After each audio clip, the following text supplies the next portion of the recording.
সব বিশ্ববিদ্যালয়, সেখানে ছাত্র ধর্মঘটের ডাক এসএফআই সহ একাধিক বাম ছাত্র সংগঠনের।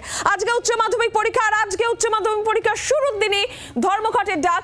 বিশৃঙ্খলা এড়াতে কড়া নির্দেশ পুলিশ কমিশনারের। যাদবপুর কাণ্ডের রাজনৈতিক উত্তাপ এই মুহূর্তে তুঙ্গে রয়েছে। ব্রাত্য বসুকে গ্রেফতারের দাবি এসএফআই জানিয়েছে এবং ব্রাত্য বসু পাল্টা চ্যালেঞ্জ করেছেন। শিক্ষামন্ত্রী পাল্টা চ্যালেঞ্জ করেছেন, তিনি যাদবপুরে যাবেন, কনভেনশন করবেন। যাদবপুর থানায় একাধিক এফআইআর দায়ের হয়েছে, আর এর মধ্যেই যাদবপুর কাণ্ডে এসএফআই এর সব বিশ্ববিদ্যালয়ে ধর্মঘটের ডাক। আমাদের দুই প্রতিনিধি এই মুহূর্তে রয়েছেন আমাদের সঙ্গে, তাদের সঙ্গে আমরা কথা বলবো। কি পরিস্থিতি অন্যান্য বিশ্ববিদ্যালয়ের আপনাদের জানাবো, যাদবপুর বিশ্ববিদ্যালয়ের আজকের অবস্থা, আজকের ছবি, কলকাতা বিশ্ববিদ্যালয়ের ছবি আপনাদের জানাবো। আজকে উচ্চ মাধ্যমিক শুরু এবং আজকে এই ধর্মঘটের ডাক। একদিকে পুলিশ প্রশাসনের তৎপরতার ছবি আমরা দেখেছি, অন্যদিকে যাদবপুর কাণ্ড নিয়ে রাজনৈতিক উত্তাপের ছবি আমরা দেখেছি।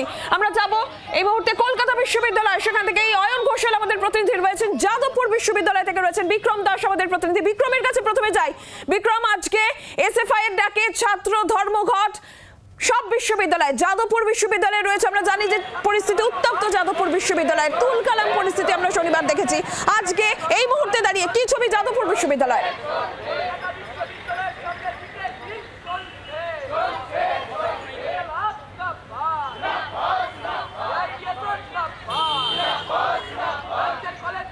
সামনে কিন্তু এই মুহূর্তে ধর্ণা বিক্ষোভ অবস্থান চালানো হচ্ছে। তুমি দেখতে পাচ্ছ এসএফআই যারা কর্মী সমর্থকরা রয়েছেন, যারা ছাত্রছাত্রীরা রয়েছেন, তারা কিন্তু এই বিক্ষোভ প্রদর্শন করছেন। তাদের যেটা বক্তব্য যে আজকে তারা ধর্মঘটের ডাক দিয়েছেন এবং তাদের যেটা দাবি, যে সমস্ত দাবি দাবাগুলো রয়েছে, ইউনিয়নের ইলেকশন থেকে শুরু করে তাদের যে ছাত্র আহত হয়েছে সেক্ষেত্রে তারা বিচার চাইছেন এবং সেই বিচার চেয়ে কিন্তু মূলত এই ধর্ণা বা এই অবস্থান বিক্ষোভ তারা করছে। আমি সবার আগে জিজ্ঞেস করবো যে এই মুহূর্তে যাদবপুর বিশ্ববিদ্যালয় ধর্মঘটে কেমন সাড়া পাচ্ছ?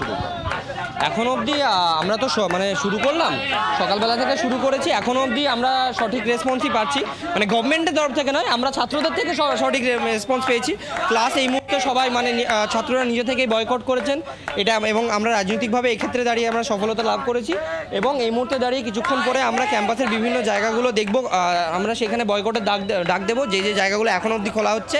এবং আমরা এই বার্তা নিয়ে যাব যে ক্লাস মানে যাতে আমরা আগামী দিনে সুস্থভাবে সুস্থ পরিস্থিতিতে যেন ক্লাস করতে পারি, তাই আজকে বন্ধের এটা। আজকের উচ্চ মাধ্যমিক পরীক্ষার শুরু, তোমরাও কিছুদিন আগেই উচ্চ মাধ্যমিক পরীক্ষা পাস করেছো, সেক্ষেত্রে দাঁড়িয়ে আজকের দিনটা ধর্মঘটের জন্য বেছে নেওয়া কি কোথাও একটা ভুল হলো না? না, একদমই ভুল হলো না। তার কারণ আমরা উচ্চ মাধ্যমিকের পরীক্ষার্থীদের জন্য কোনো রকমের কোনো অসুবিধা যাতে না হয় সেই আর্জি আমরা মানে দায়িত্বপূর্ণভাবে আমরা পালন করেছি। এবং এসএফআই রাজ্য তরফ থেকে যদি কেউ দেখা যায় তাহলে কালকে রাত 8টা থেকে 9টা অবধি একটি ফেসবুক পোস্ট আছে, কোনো রকমের কোনো ছাত্রছাত্রীর যদি কোনো অসুবিধা থাকে তাহলে সেই নাম্বারে ফোন করলে তারা সঠিকভাবে তারা সেই মানে আশা করছি কোনো রকমের কোনো অসুবিধা হলে তারা সেইখানে পৌঁছে যেতে পারবে, এটুকু আমাদের বলা। বিক্রম, তুমি আমাদের সঙ্গে থাকো। উচ্চ মাধ্যমিক পরীক্ষার্থীদের কোনো রকম অসুবিধা হবে না, ধর্মঘটে শামিল পড়ুয়ারা এমনটাই বলছেন। আর এবার আপনাদের শোনাবো ব্রাত্য বসু, শিক্ষামন্ত্রী যাকে গ্রেফতারের দাবি এসএফআই জানাচ্ছে, অন্যদিকে পাল্টা ব্রাত্য বসু চ্যালেঞ্জ করেছেন, তিনি যাদবপুরে যাবেন। শুনবো শিক্ষামন্ত্রী কি বলেছেন পাল্টা চ্যালেঞ্জে।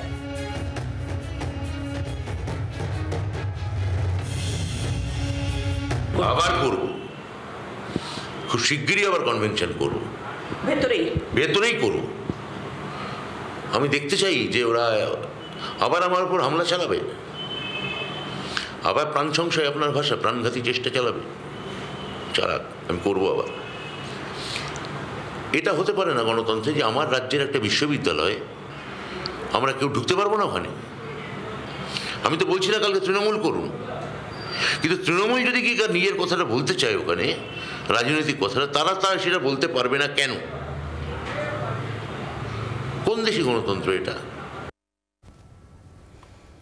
শিক্ষামন্ত্রীর পাল্টা চ্যালেঞ্জ, যাদবপুর কাণ্ড নিয়ে রীতিমতন তপ্ত রাজ্য রাজনীতি। তার মধ্যে আজকে উচ্চ মাধ্যমিক শুরু হলো, আর উচ্চ মাধ্যমিকের শুরুর দিন ছাত্র ধর্মঘটের ডাক এসএফআই এর। কলকাতা বিশ্ববিদ্যালয়ের কি ছবি জানবো অয়ন?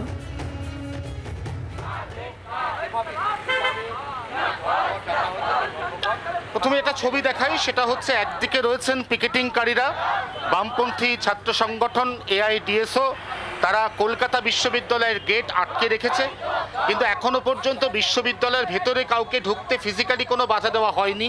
যদি বাধা দেওয়া হয় তাহলে যাতে এখানে প্রত্যেকটি পড়ুয়া, প্রত্যেকটি কর্মী, অধ্যাপক বিশ্ববিদ্যালয়ে ঢুকতে পারেন সেটা সুনিশ্চিত করার জন্য ঠিক কলকাতা বিশ্ববিদ্যালয়ের মেন গেটের উল্টো দিকে প্রচুর পুলিশ কর্মী মোতায়েন রাখা হয়েছে।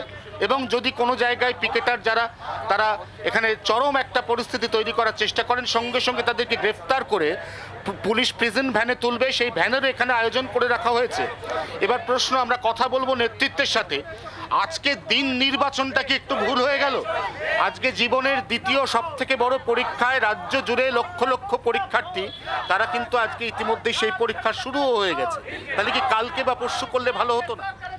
দেখুন, এটা তো যে ধর্মঘট ডাকা হয়েছে মূলত কলেজ এবং বিশ্ববিদ্যালয়, উচ্চ মাধ্যমিক পরীক্ষা পুরোপুরি এর আওতার বাইরে, এবং কোথাও কোনো রাস্তা ব্লক করে কোনো মিছিল হচ্ছে। তাও আমি একটা কথা বলি আপনাকে, এটা কলকাতা বিশ্ববিদ্যালয়, ঠিক লাগোয়া বাড়িটা হচ্ছে হেয়ার স্কুল, তার লাগোয়া বাড়িটা হচ্ছে প্রেসিডেন্সি বিশ্ববিদ্যালয়। এবার আপনারা কলকাতা বিশ্ববিদ্যালয় এবং প্রেসিডেন্সির সামনে পিকেটিং করছেন, মাঝে রয়ে গেল হেয়ার স্কুল যেখানে উচ্চ মাধ্যমিক পরীক্ষার্থীরা ঢুকছে, তাদের মনের মধ্যেও তো একটা কোথাও না কোথাও বিরূপ প্রতিক্রিয়া তৈরি হতে পারে। না, এটা একবারেই বিরূপ প্রতিক্রিয়া সৃষ্টি হওয়ার কথা নয়, কারণ আমরা খালি গলা এখানে করছি কোনো মাইক ছাড়া। দ্বিতীয় হচ্ছে যে রাজ্যের শিক্ষা ব্যবস্থার যে বেহাল দশা শিক্ষানীতির কারণে, একদিকে কেন্দ্রের জাতীয় শিক্ষানীতি আর একদিকে রাজ্য শিক্ষানীতি, এর ফলে প্রত্যেক বছর স্কুলগুলোর পরিকাঠামো ঢুকছে, শিক্ষক নেই, পঠন পাঠন হচ্ছে না, সিলেবাস পরিবর্তন হচ্ছে, এর ফলে ছাত্র সংখ্যা কমছে প্রতিদিন। সেখানে এই ধরনের কিছু অভিযোগ এনে আসলে সরকারি শিক্ষা ব্যবস্থাকে ধ্বংস করার একটা চক্রান্ত। সরাসরি যারা আন্দোলনকারী তাদের মন্তব্য আমরা শুনলাম, আমরা কিছুক্ষণ আগে শিক্ষামন্ত্রী ব্রাত্য বসু তার বক্তব্য শুনেছি, এবং যেটা জানানোর সেটা হচ্ছে মেদিনীপুরে অথবা কোচবিহারে এই ছাত্র ধর্মঘটকে কেন্দ্র করে যে ধরনের ছবি উঠে এসেছে, কলকাতায় কোনো বিশ্ববিদ্যালয় বা কলেজে এখনো পর্যন্ত সেরকম কোনো অপ্রীতিকর ঘটনার ছবি নেই। তবে আবারও বলতে চাই, দেখাতে চাই তোমার মাধ্যমে জি 24 ঘন্টা দর্শকদের যে তৎপর রয়েছে পুলিশ প্রশাসন, এবং তারা চেষ্টা করছে কোনো রকম ভাবে যদি পরিস্থিতি অপ্রীতিকর দিকে বাঁক নেয় যাতে সঙ্গে সঙ্গে সব রকম ভাবেই ব্যবস্থা পদক্ষেপ করা হবে। পুলিশ প্রশাসন, সিপিরও হুঁশিয়ারি রয়েছে। ধন্যবাদ বিক্রম, ধন্যবাদ অয়ন, দুজনকেই। বাংলার আওয়াজ, বাঙালির আবেগ, জি 24 ঘন্টা।